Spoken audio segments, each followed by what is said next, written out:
So when you look at these numbers, and I mean, we get numbers from the Cleveland Clinic, from the nation of Australia, from nations in Europe, from places here in America. And the numbers, study after study, when they're actually revealed and the truth is told, these jabs were not good news, were they?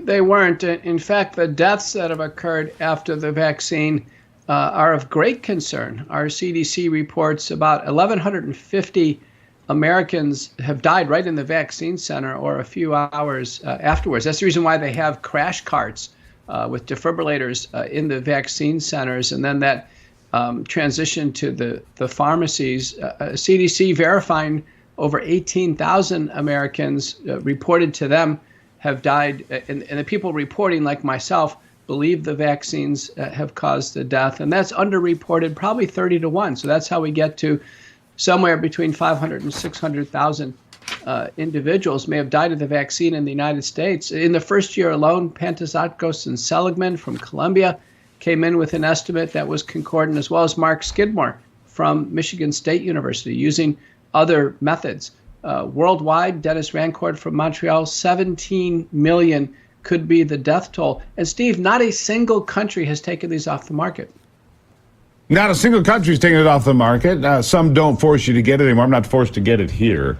But there's another part of this, and I want to ask about something else. But the other part of this goes back to the people that actually died from COVID. You believe it was overstated by 10 times, maybe more, which means the number of people that actually died from COVID in America would be 120,000, not 1.2 million. Most of those were people that were past the actuarial tables anyway, older people, not just counting their deaths, but 120,000 people that were, on their way to the end anyway, or close, are the ones that died. So if you compare that to 600,000 people that you believe died from getting the injections from Pfizer and Moderna and so forth, that would be 5 times as many people died from getting the injection as to actually died from the disease. Remarkable. It's true. Former President Trump said, let's not let the cure be worse than the disease. In this case, in fact, that happened. There was an analysis from Scott McLachlan early April of 2021 when the vaccines were rolled out to the nursing homes. And in fact, people did die in the nursing homes within a few hours of taking the vaccines in the McLachlan report. What we're really interested in is premature death.